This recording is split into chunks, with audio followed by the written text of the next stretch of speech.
Hello and welcome to Atop the Fourth Wall, where bad comics burn. Today, we're going to talk about the future! Specifically, this month we're going to talk about a line from Marvel called 2099. I admit, I can't seem to find much on why the universe was created, what the initial spark or idea was, but it was apparently developed by Stan Lee and John Byrne, possibly in connection to Spider-Man's 30th anniversary. That expanded into the idea of Marvel 2093, to be exactly 100 years in the future from the initial publishing, and then finally Marvel 2099. Because screw round numbers, 99 sounds better than 93. Much like last week's book set in 2020, Marvel 2099 was focused around a cyberpunk dystopian future run by evil corporations. A crap ton of technology running our lives with evil companies? Pfft, that'd never happen. Hang on, let me tweet about this on my iPad while simultaneously sending a text message on my smartphone about how EA sucks. Naturally, the characters were pretty much reimaginings of already established Marvel heroes, like Hulk 2099 or today's comics, Spider-Man 2099. There were exceptions to this, of course, like original characters made for X-Men 2099, Ravage 2099, that we'll be looking at last, and, well, Doom 2099, but his deal we'll get into in 2 weeks. So what is it that eventually led to the downfall of 2099? Well, long story short, the speculator boom went boom. As we've talked about before, Marvel experienced several financial difficulties in the mid-90s, eventually leading them to bankruptcy. As part of those financial difficulties, the group editor of the 2099 books, Joey Cavalieri, was fired as a cost-saving measure. In a show of solidarity, several of the writers on 2099 books quit in protest, thus a whole lot of books that had very talented and popular creators on them no longer had that same kind of talent to keep things afloat. Sales declined, and eventually the imprint was cancelled, with occasional nods, cameos, or other such occurrences to the 2099 universe being made as recently as 2009 as its legacy. But are the 2099 books worth the fan love that they got? I don't know. We're just gonna look at the first issues of the first 4 2099 series and make snarky comments. With that, let's dig into Spider-Man 2099 number 1.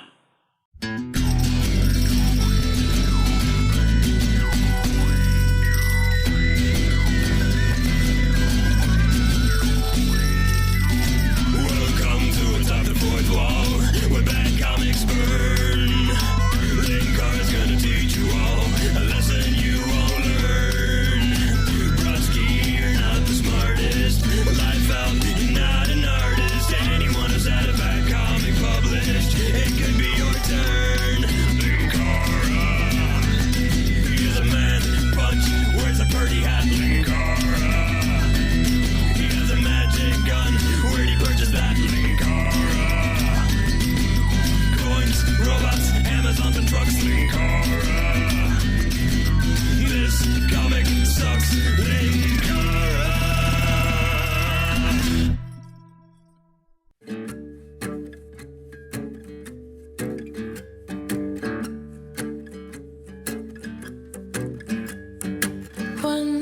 The cover is a holofoil, which of course I like because shiny, but otherwise nothing special, depicting Spider-Man 2099 getting shot at by guys on flying motorcycles. Although the artwork leaves a little something to be desired. Spidey's ankles are thinner than his wrists, and the rest of his body has a pretty defined muscle structure. Not exactly the thin, waspy Spider-Man. And it's a problem that modern artists often have. We get it, exaggerated muscles and crap to make them look heroic. But if you can't make Spider-Man and Superman have different physiques, you need to turn in your pencils and go back to school. Anyway, we should probably talk about the costume, since that's pretty much all we have for the cover. I've got to admit that I really like it, but I couldn't tell you why exactly. By all accounts, this should actually be an awful costume for someone calling himself Spider-Man. The blue and red color scheme is fine, the web cape is actually kind of clever, but the pattern does not evoke Spider. It evokes Punisher 2099, but with the big skull-shaped logo. which I think is actually supposed to be a spider looking down, but again, on first look appears to be a skull. There's nothing that really screams out, "This is a futuristic version of Spider-Man," which might actually be why I like it. It tries to do its own thing instead of just being the normal Spider-Man outfit but with techno crap on it or anything. We open in New York City. In the year 2099, Pokemon Cyberpunk Edition has gotten its 4th re-release. Many things have changed. The 8th Spider-Man movie reboot is now considered the best iteration of the character.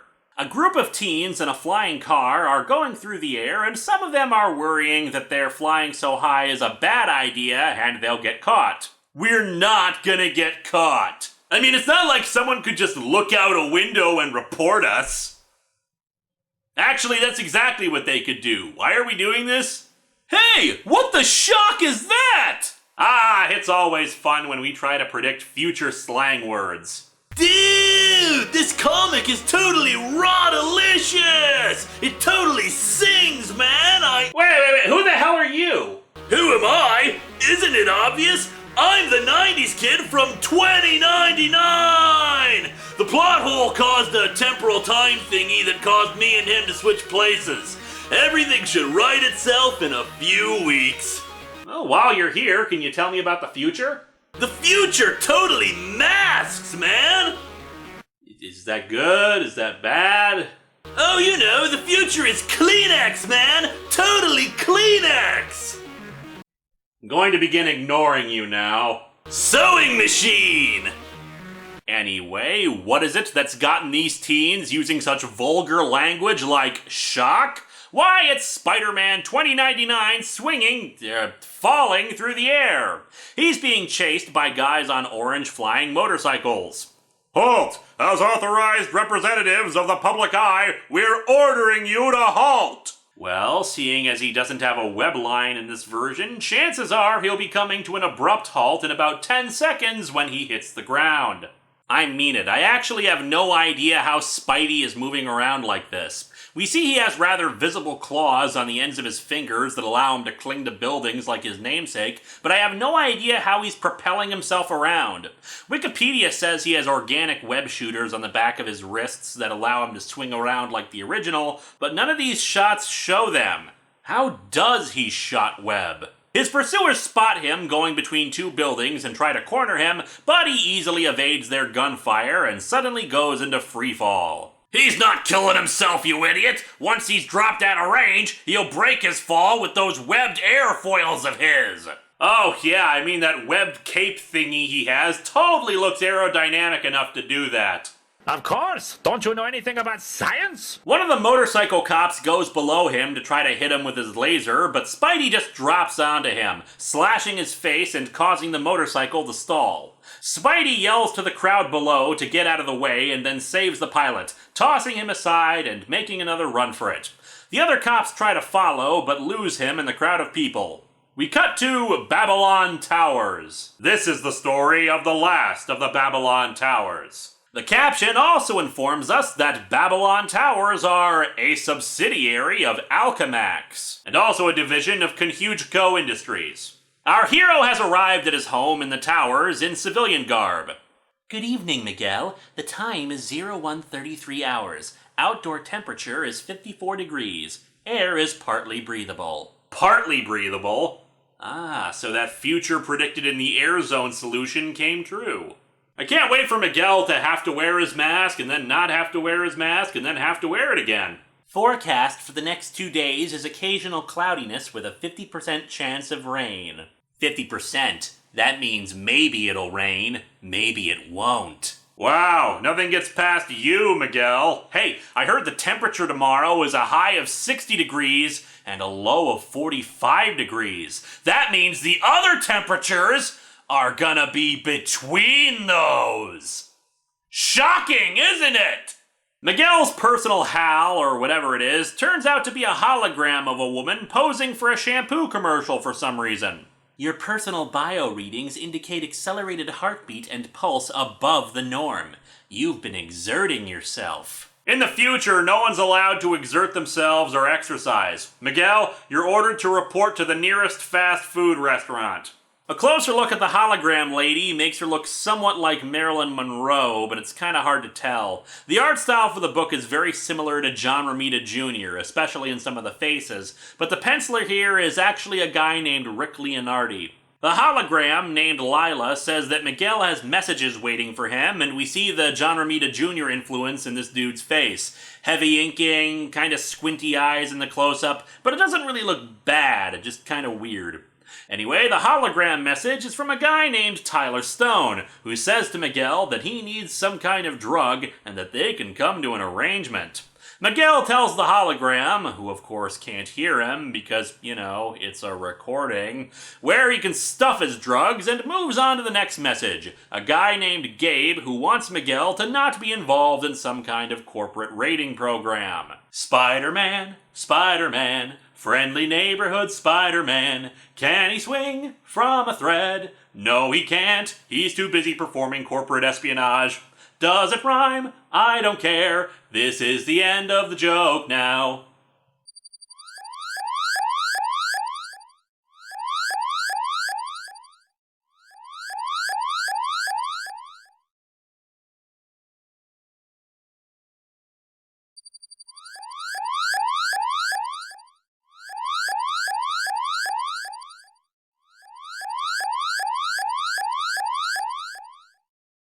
Next up is Miguel's fiancée, who looks like she has a black eye. Yeesh. The only thing worse than that is her hairdo. Half of it seems to be spiked upwards, and the other is in some kind of weird Princess Leia bun thing.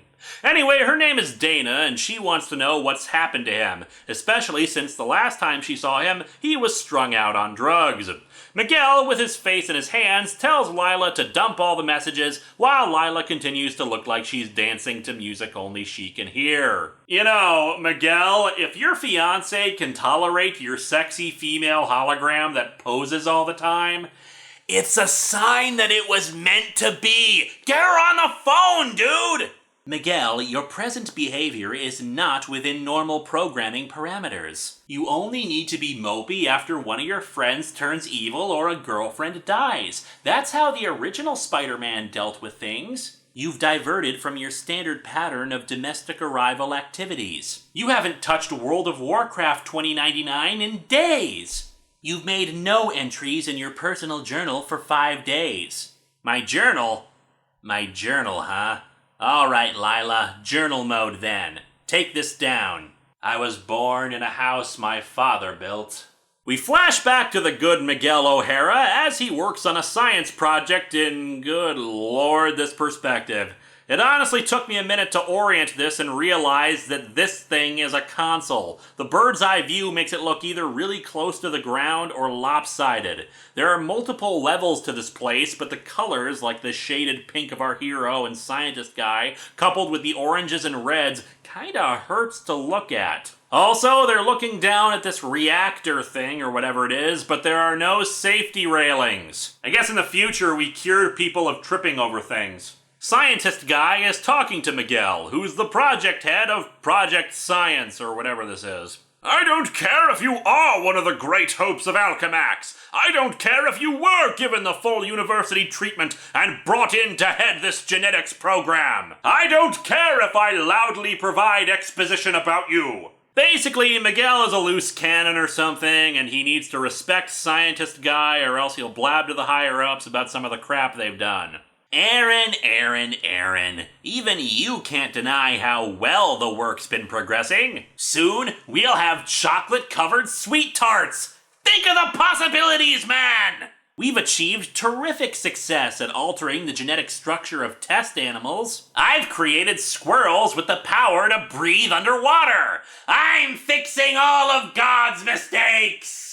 Our hero, everybody! A mad scientist trying to create a master race of gophers. And I've even found some quality research material for inspiration. Watching animals screwing on the Discovery Channel is very inspiring. His name was Spider-Man, one of the premier boys from the old heroic age, round the turn of the century, proportionate strength of a spider. Then he made a deal with Satan. Things get kinda hazy after that. Something about getting possessed by Dr. Octopus and nobody noticing. What do you mean, proportionate? It means he didn't get a swelled head about it. Spiders' heads inflate when they use their strength? What? You want an ideal corporate raider? Imagine one that could scale walls, jump 50 feet, strong, agile. That's the direction we're going. Oh goody, our hero is not only playing God, but he's doing it because he wants to battle other corporations.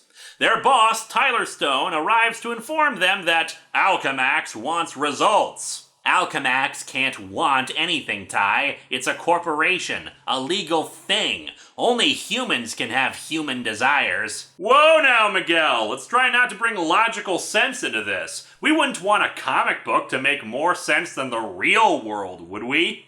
Mike, if my father were alive today, you know what he'd say? Help, get me out of this coffin? He'd say caution is the first refuge of the coward. Which would explain why he's in the coffin to begin with. Stone has brought in a prisoner who has volunteered to undergo testing. Apparently in the future, a possible punishment is to artificially age a person by a number of years, and this guy figures the only way his sentence can be commuted is to be experimented on. Just do the best job you can for me, okay? Well, okay, but I insist on giving you a big fluffy tail, too. Miguel says they'll try something simple first, since tinkering with genetic structures is really damn dangerous and stuff. Like the design of the transformation chamber, Aaron? Got it off an old hollow, The Fly. My God! They're gonna turn him into Jeff Goldblum! When the process finishes, Miguel lifts up the transformation chamber. Oh yeah, by the way, drawing inspiration from a movie where things go horribly wrong. Good plan, Napoleon. And what do you know? He's become some kind of mutant monkey thing who tries to choke Miguel before collapsing into a puddle of goop. Okay, I'm gonna make a note here. Needs work. Actually, I'm not too far off. Stone says that despite the puddle of goop, the guy broke his restraints without any problem, and this was actually positive progress. Miguel, naturally pissed off about what happened, tenders his resignation. Stone wants him to reconsider, stating that they raised both him and his father up. Oh yeah, corporate taught children, that's a great idea for you. And offers him some wine that quite naturally is laced with drugs. Pro tip, if your clearly evil boss offers you a drink before you leave, don't take the drink! Stone explains that the drug is highly addictive and is even legal for some stupid reason, and many employees already take it. In fact, just this small dose will get him addicted, and if he doesn't get the drug from now on, he'll die. As such, this is Stone's way to make him stay on board. Nothing like completely unnecessary evil. Miguel stated that he didn't care if they continued his work without him, he wasn't going to destroy his notes or anything, just that he was quitting. He's brought back to his apartment where Dana is exercising with the Lila hologram. 1, 2, 3, 4, come on Dana, do some more. Sleepless long nights, that is what my youth was for. As Miguel stumbles in, he hallucinates and accidentally hits her, causing the bruise on her eye we saw earlier. He apologizes and explains what Tyler did. She says if Tyler is that much of a dick, he should still quit and they can get the drug on the black market to keep him alive, but he obviously doesn't like that idea. As such, he instead breaks back into Alchemax and uses his super awesome hacking skills to erase the record that he did so. He goes back to the genetics modifier, hoping to use it to restore himself. It seems the drug bonds itself to his genetic code, not sure how the hell that works, but whatever. And since he's been using his own DNA for testing with the transformation machine, he hopes he can reformat his own genetics back to the way they were before the drug. It's a risk, certainly, but it's actually kind of a clever plan. His own DNA is probably going to be less likely to turn himself into a puddle of goop than something that's pretty alien to him, like an animal would. Unfortunately, where things go wrong is that the scientist guy from before, Aaron, is still pissed off about Miguel's arrogance and decides to screw around with it to kill him and take over the project.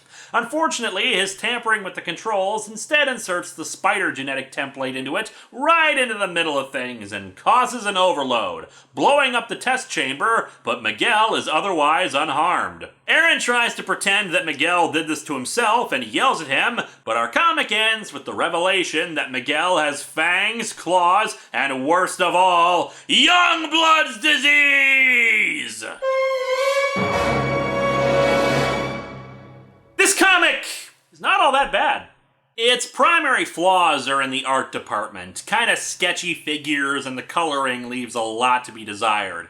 It does have story problems, but mostly in that it's too short. This is only part of the origin story. We now see where he got his powers from, but we haven't seen where he got his costume from, or set up the storytelling engine about the character. In later issues, it's pretty much explained that his costume, made from unstable molecules, because that's a thing in the Marvel Universe, was the result of a purchase he made during the Day of the Dead festival in Mexico. The web cape came from a glider he intercepted after escaping from the Alchemax facility. We also established a bit more about the 2099 universe, including a cult that worshipped Thor and saw Spider-Man's return as a harbinger of Thor's own return.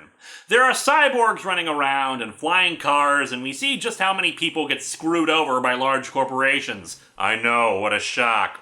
And we flesh out the supporting cast, including Miguel's brother Gabe. The first 3 issues pretty much cover the origin itself, which makes me wish they had condensed it into the first issue, possibly in a 48-page comic instead of 22. But hey, the nature of the medium these days is decompressed storytelling. Otherwise, none of this is bad, and I actually recommend checking it out if you ever get the chance. Next week, we continue 2099 month with punishment. A lot of punishment for me.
Spider-Man, alters his genetic structure to be like Spider-Man. Addicted to drugs, he's our guy. Got inspiration from the Fly. Look out, here comes the Spider-Man.